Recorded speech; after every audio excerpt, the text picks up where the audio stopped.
Well, the Rambam tells us that there's two parts. There's two mitzvot in the guarding of the Shabbat. There's Zachor Yom HaShabbat the Kacho, and there's also Shamor Yom HaShabbat. So there's commandment of to remember the Shabbat. That's Kiddush, Havdalah, eating 3 meals, many parts to remind us and to ingrain in us the concept of the Shabbat.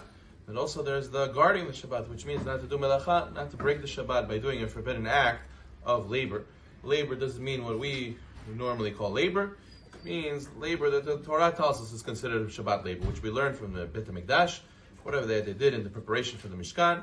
So that's what's forbidden today as well to do on the Shabbat. So labor could mean even taking an onion out of a potato salad, or out of a corn salad, and that will be considered borer, which will be breaking Shabbat, even though it didn't require so much labor. The Gemara in Masechet Shabbat says, it describes the laws of Shabbat as mountains hanging from hairs, which means that there's a lot of halachot of Shabbat. There's thousands of things that are forbidden on Shabbat. There's thousands of things that are permitted on Shabbat, but they're not alluded to so much in the Torah Shebechtav, in the written Torah. Most of it is oral Torah. The Torah says that maybe do not make a fire in all your dwelling places, do not do any labor. What does that mean, labor? You can have people who ask a question, Rabbi, where does it say in Torah you can't drive a car on Shabbat? Where does it say? It doesn't say anywhere. But at the end of the day, they have to study the oral Torah, they have to read the Gemara, and they have to understand that in the car there's a lot of melachot being done and when they're driving the car. So therefore, that's why it's a sur. Not you don't have to always have a pasuk in the Torah to say something. It's a sur. You can derive it from the pasuk through the Gemara, to read the Gemara that explains the pasukim and explains the Torah and tells us what the halacha is. So therefore, the Yonatan Abishit says everybody has the obligation to study the laws of Shabbat. If you don't study the laws of Shabbat very thoroughly many times, very likely you're breaking Shabbat every Shabbat and you don't even realize. So therefore, it's a lot of halachot that we have to pay attention to. So we'll start describing a little bit of the halachot about guarding the Shabbat, not doing melacha. So the Mishnah, Masechet Shabbat, lists 39 forbidden melachot, but there's more than 39 forbidden activities. These are just avot melachot. They're the primary categories. They're subcategories of forbidden labors on Shabbat, the avot and toladot. But a person has to know that the only way to transgress these labors is if a person does them in the exact same way they did it in the Mishkan. For example, the Gemara discusses about a person who did it b'shinui. The Mishnah, Masechet Shabbat, talks about the melcha kotev, writing. The Mishnah over there says that whether you're liable for writing, whether with your right hand or with your left hand. The Gemara says, why with the left hand?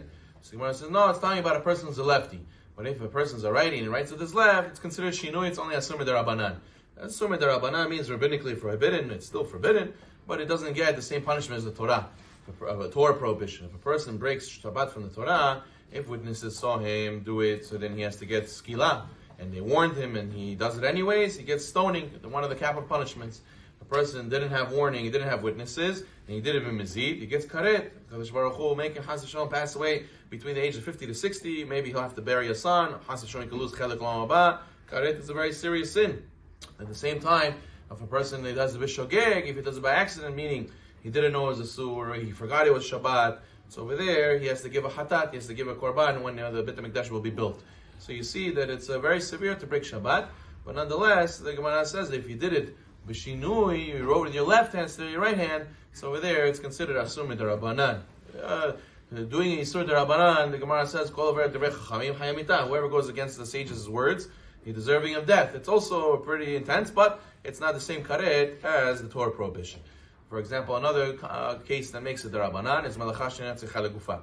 For example, if a person does something, but not for the intended purpose, he doesn't do the labor for the intended purpose they did in the Mishkan. You give multiple examples. Right? The Gemara discusses a person who does kibui.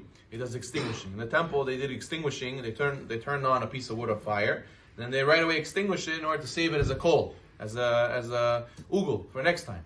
So then it would be easy to catch fire. So if a person extinguishes something, but not to make it into ugel, not to make it in order to make a coal, he turns off a light. So it's not so from the Torah. It's melcha she'eina tzricha legufa. Rabbi Shimon says melcha she'eina tzricha legufa is not so from the Torah. It's only asur midarabanan. This has a lot of practical ramifications. The Shulchan Aruch follows like Rabbi Shimon, but even the Rambam says like Rabbi Yehuda, nonetheless, halacha is like Rabbi Shimon, that if a person does it not for intended purposes, it will be only asur midarabanan, and that gives certain leniencies. For example, say a lady needs to nurse. So the child doesn't want to take the milk, but the lady is in pain. She needs to nurse, it's hurting her. So the halacha is it's asur still to pump on Shabbat, But if she throws it away, so then it will be a melacha she'eina tzricha lufa. It will be a melacha that you did not for the intended purposes. Usually a lady nurses, she gives the milk to the baby. But here she's not going to give the milk to the baby, she's going to throw it away. It's still asur derabanan. Mekom tzar lo gazru. In a case of suffering for the air, the rabbis were lenient. If it was for asur from the Torah, there's no room for leniency. Since it's only asur derabanan, there's room for leniency, so therefore she could throw out her milk and hand pump in order to alleviate the pain. Another situation Shulchan Aruch talks about is a person that's popping a pimple. Popping a pimple, he wants to pop the pimple because he has pain, he has pus inside. So if he would go and want the hole open, so he could put stuff in there, so the Gemara says it's chayam mishum boneh.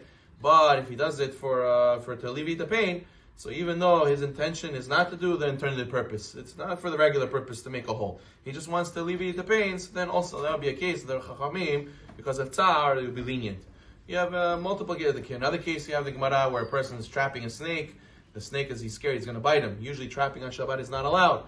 But I'm trapping the snake in order that he shouldn't bite me. I'm not doing it for the regular purpose. Also over there, chachamim were lenient. So on and so forth. If you know these rules, then you understand exactly what's a asur midaraita, what's a asur midarabanan, and then you understand why certain things are permitted. Sometimes people don't know these rules. They hear the rabbis say these leniencies. Why over here it's mutar? Why over there it's asur? They make it up as they go. Chas v'shalom. There's no such thing. Each case has rules. The laws of Shabbat are very complex. That's why you have to study and study. You'll see all of these. Why over here it's mutar? Why over there it's asur? They make it up as they go. Chas v'shalom. There's no such thing. Each case has rules. The laws of Shabbat are very complex. That's why you have to study and study. You'll see they all have a reason. They all have a understanding.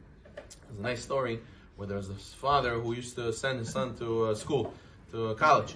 And he was going to school. Every once in a while, he would come back home for Shabbat, and he would give his son some more allowance money to go and spend whatever he needs. So he used to always check on his son's spiritual affairs. He said, "Did you pray Tefillin? Did you pray? You're Shomer Brit?" He says, "Yeah, Rabbi, don't worry. I'm sure of myself. Don't worry, I take care of myself spiritually." He says, "Okay." So then one week he comes for Shabbat, and then he goes back to the college, and he says, "Abba, I saw you didn't give me money." He said, "No, don't worry, I gave you money." He says, "Where?" I checked my wallet, I checked my bank account, I checked my Chase, I don't see the money anywhere. He says, "I gave you the money." He says, "Where?" He says, "Listen, you put tefillin every day?" He says, "Yeah, of course." He says, "You're not lying to me, right?" He says, "No, chas v'shalom." He says, "No, I know you're lying to me." He says, "How do you know I'm lying to you? What are you saying?" He says, "I put the money, you know where? In your tefillin bag. If you would open your tefillin bag, you would have found the money. From the fact you did it, it means you're not putting on tefillin."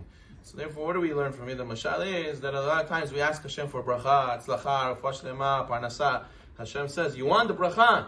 The bracha is inside the mitzvah. Did you do the mitzvah?" Whenever opportunity for you to do a mitzvah comes, if you want to get the bracha, do the mitzvah, and then you'll see that you'll find the bracha over there. If you didn't find the bracha, most likely you didn't find the mitzvah. Baruch Nayolam, amen.